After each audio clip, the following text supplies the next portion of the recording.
বন্ধুরা, আমরা যারা গাছ ভালোবাসি তাদের সমস্যা হচ্ছে কি, আমরা সবসময় চাই যে আমাদের যে ছাদের বাগানটা সেটা যেন সবসময় একটা মনোরম পরিবেশ বিরাজ করে।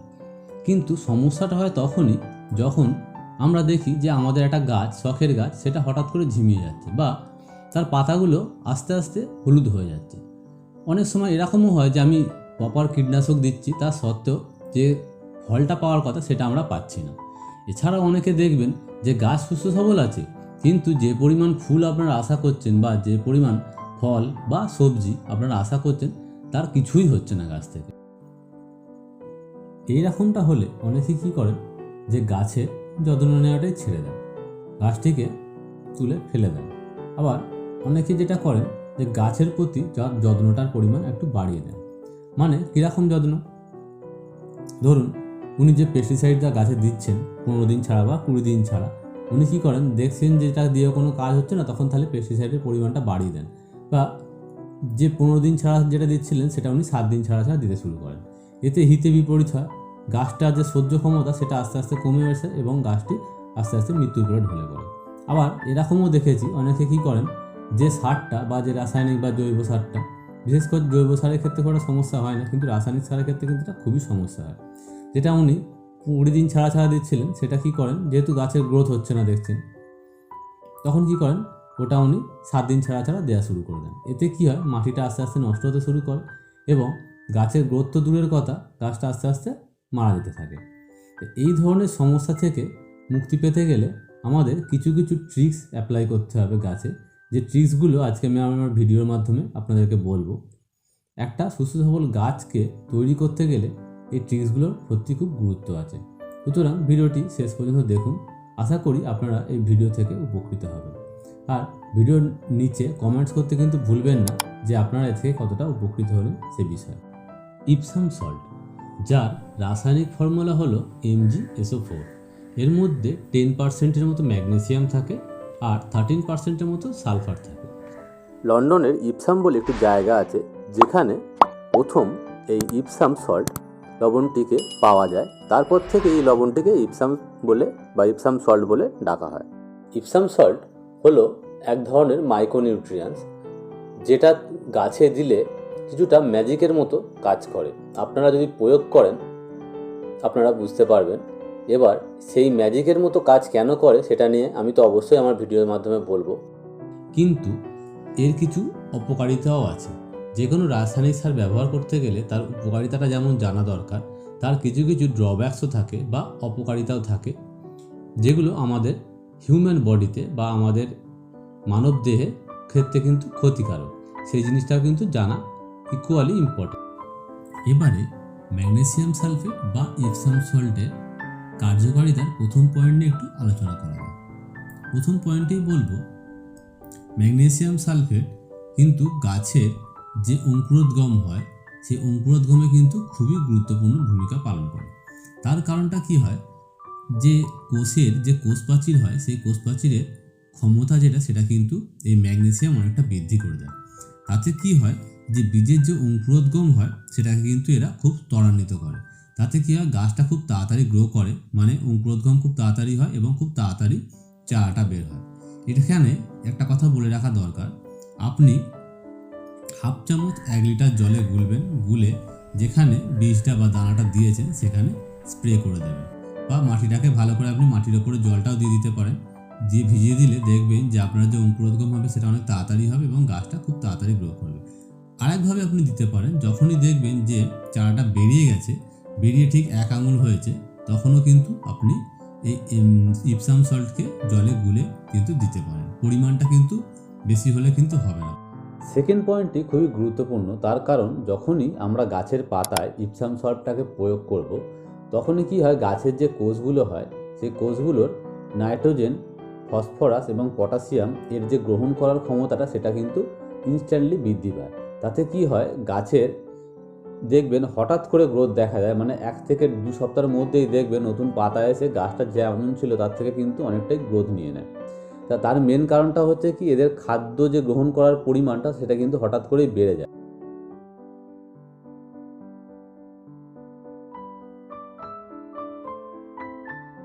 এক্ষেত্রে বলে রাখা দরকার, আমরা সাধারণত যখন গাছের পাতায় ইপসাম সল্ট প্রয়োগ করব, সেক্ষেত্রে আমরা 1 লিটার জলে চা চামচের 1 চামচ, আশা করি ভিডিওতে দেখেই বুঝতে পারছেন যে আমি কীরকম পরিমাণটা দিয়েছি, এটা কিন্তু আমাদেরকে দিতে হবে।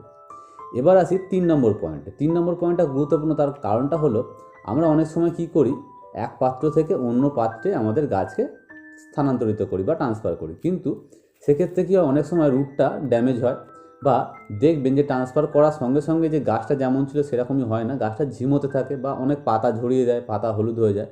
এই ক্ষেত্রে কিন্তু ইপসাম সল্ট খুব ভালো কাজ করে। আপনারা যদি গাছের শিকড়ে 2 চামচ 1 লিটার জলে গুলে ভালো করে স্প্রে করতে পারেন, আবার যেমন ছিল সেই পজিশনে চলে আসতে পারবে। সুতরাং এই ক্ষেত্রে ম্যাগনেসিয়াম সালফেট কিন্তু খুব ভালো কার্যকরী ভূমিকা পালন করে। অনেকেই হয়তো বর্ষাকালে বিশেষ করে শামুক ও কেঁচো এই দুটোর জ্বালাতনে অনেকেই হয়তো তিতিবিরক্ত হয়ে যান। সেক্ষেত্রে আমি বলবো আপনারা সোডিয়াম ক্লোরাইড বা হাইলি কনসেন্ট্রেটেড পটাশ ইউজ না করে তার জায়গায় আপনারা একটা কাজ করতে পারেন, এই যে ইপসাম সল্ট আছে, এই ইপসাম সল্টকে গুলে দিয়ে দিতে পারেন। বা আপনারা আরেকটা কাজ করতে পারেন, ইপসাম সল্টকে জলে গোলারও দরকার নেই, আপনারা জাস্ট এটাকে 1 চামচের মতো নিন, গাছের গোড়ার চারিদিকে, গাছের গোড়ার একদম পাশে দেবেন না, একটু গোড়ার চারিদিকে ছড়িয়ে দেবেন, তাহলেই দেখবেন এই যে শামুকগুলো বা যে কেঁচোগুলো, এদের অত্যাচারটা কিন্তু অনেকটাই কমে আসবে।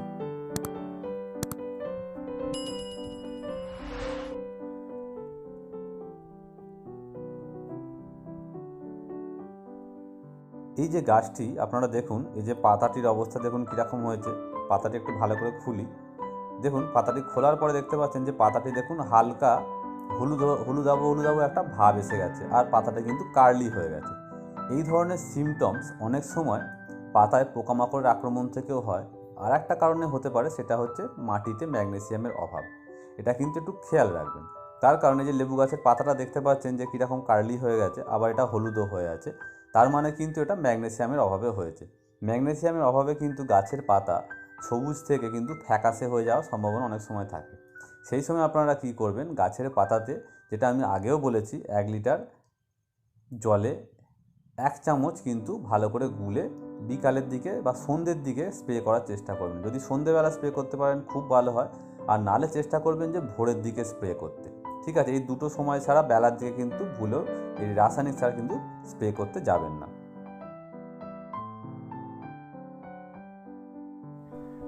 টমেটো, ক্যাপসিকাম এছাড়াও আরও কিছু শাকসবজি আছে, যাতে কিন্তু আমরা যদি ম্যাগনেসিয়াম সালফেট বা ইপসাম সল্ট যদি প্রয়োগ করি, তাহলে কিন্তু এর টেস্টের কিন্তু বেশ পরিবর্তন হয়। এটা আপনারা কিন্তু একবার ট্রাই করে কিন্তু দেখতে পারেন। এছাড়াও লাস্ট একটা পয়েন্ট আমি ইপসাম সল্টের উপকারিতাতে বলবো, সেটা হচ্ছে যারা গোলাপ গাছ করতে ভালোবাসেন তারা প্লিজ একবার গোলাপ গাছ এই ইপসাম সল্টটা ব্যবহার করে কী রেজাল্ট পান অবশ্যই কমেন্টসের মাধ্যমে কিন্তু জানাতে ভুলবেন না। এইবার আমি যে পয়েন্টগুলো বলবো সেটা হচ্ছে আমরা ইপসাম সল্ট ব্যবহারের কী কী অপকারিতা হতে পারে সেটা আমি বলবো। এবার একটা জিনিস একটু বলে নেওয়া দরকার, সেটা হচ্ছে ইপসাম সল্ট আমরা যদি গাছের পাতায় ব্যবহার করি, যে কোনো গাছের পাতায় যদি ব্যবহার করি, তাহলে আমাদের একটা জিনিস খেয়াল রাখতে হবে, সেটা হচ্ছে 1 চামচ 1 লিটার জলে বা 1.5 লিটার জলে আমরা গুলে স্প্রে করব। কিন্তু আমরা যদি এই ইপসাম সল্টকে গাছের মাটিতে প্রয়োগ করতে চাই, তাহলে কিন্তু আমাদেরকে 2 চামচ 1 লিটার জলে গুলে স্প্রে করতে হবে। এটা কিন্তু আপনাদেরকে একটু লিখে রাখতে হবে, বা আপনারা যদি মনে রাখতে পারেন তাহলে তো খুবই ভালো হয়। এবার আমি আসবো যে কোন সময়ে আপনারা গাছে এই ইপসাম সল্টটাকে প্রয়োগ করবেন। এটা আমি অলরেডি ভিডিওর আগে বলেছি, কিন্তু আপনারা যদি মিস করে যান সেজন্য আরেকবার বলে দিচ্ছি। চেষ্টা করবেন যে সন্ধেবেলার দিকে বা ভোরবেলার দিকে বা সকাল 7টার আগে মোটামুটি আপনারা ইপসাম সল্টটাকে প্রয়োগ করার চেষ্টা করবেন। তাহলেই দেখবেন আপনি যে রেজাল্টগুলো বলেছি পয়েন্ট ওয়াইজ, সেইগুলো কিন্তু আপনারা সবই এই গাছের ক্ষেত্রে পেয়ে যাবেন। যে কোনো রাসায়নিক সারের যেমন একটা উপকারের দিক থাকে, সেরকম একটা অপকারের দিকও থাকে। এটা হয়তো কম বেশি আমরা সবাই জানি, আর যদি আপনারা না জানেন তাহলে ভিডিও তো আছেই, সুতরাং ভিডিও থেকে জেনে নিন। এবার এখানে যেটা আমি বলবো যে আমরা এই যে ইপসাম সল্ট নিয়ে এত আলোচনা করলাম, তার কিছু অপকারিতাও আছে। সেটা কি, এটা কিন্তু খুব তাড়াতাড়ি আমাদের স্কিন অ্যাবজর্ব করে নেয়। সুতরাং যখন আপনারা গাছে এটা স্প্রে করতে যাবেন, তখন চেষ্টা করবেন যে হাতে যেন একটা মোটামুটি কভার থাকে, তাহলে কিন্তু আমাদের শরীরের পক্ষে খুব উপকারী। এবার গাছের ক্ষেত্রে এটা কী অপকার করে সেটা একটু বলে নেওয়া দরকার। একটা জিনিস জেনে রাখবেন, ইপসাম সল্ট হলো একটা মাইক্রোনিউট্রিয়েন্টস, কিন্তু এটাকে যদি আপনারা সার হিসাবে ব্যবহার করতে যান তাহলে কিন্তু হিতে বিপরীত হবে। মানে গাছের কিন্তু সার হিসাবে এনপিকে কিন্তু সবসময় অপরিহার্য। সুতরাং আমরা সার হিসাবে কিন্তু এটাকে ব্যবহার করব না, এটাকে চেষ্টা করব মাসে একবার বা 20 দিন থেকে 25 দিন অন্তর গাছের পাতায় বা মাটিতে একবার প্রয়োগ করতে। কী পরিমাণে ব্যবহার করবেন সেটা আমি অলরেডি বলেছি, সুতরাং আর বললাম না। আর একটা জিনিস খেয়াল রাখবেন, যেটা হচ্ছে এখানে খুব গুরুত্বপূর্ণ, সেটা হচ্ছে অনেক সময় আপনারা দেখবেন যে গাছের পাতা ফ্যাকাশে হয়ে গেছে, হলুদ হয়ে গেছে বা কুঁকড়ে মতো গেছে। সেই সময় আপনারা হয়তো এই ইপসাম সল্ট ব্যবহারও করেছেন কিন্তু ফল পাননি কেন, তার কারণটা একটু বলে দেওয়া দরকার। অনেক সময় কি হয়, মাটিতে ফসফরাসের পরিমাণ বেড়ে যেতে থাকে। সাপোজ আপনি মাটিতে প্রচুর ডিএপি ব্যবহার করছেন, ডিএপি ব্যবহার করলে কী হয়, কিন্তু মাটিতে ফসফরাসের পরিমাণ কিন্তু বেড়ে যেতে থাকে। এবার সেই সময় আপনার গাছের পাতা যদি হালকা হলুদ হয়ে যাচ্ছে বা ফ্যাকাশে হয়ে যাচ্ছে, আপনি যদি ইপসাম সল্ট প্রয়োগ করতে থাকেন তাহলে কিন্তু কোনো কাজই হবে না। তার কারণ মাটিতে ফসফরাসের পরিমাণ বেশি থাকলে গাছ কিন্তু ম্যাগনেসিয়ামকে গ্রহণ করতে পারে না। সুতরাং এই একটা জিনিস কিন্তু একটু খেয়াল রাখা।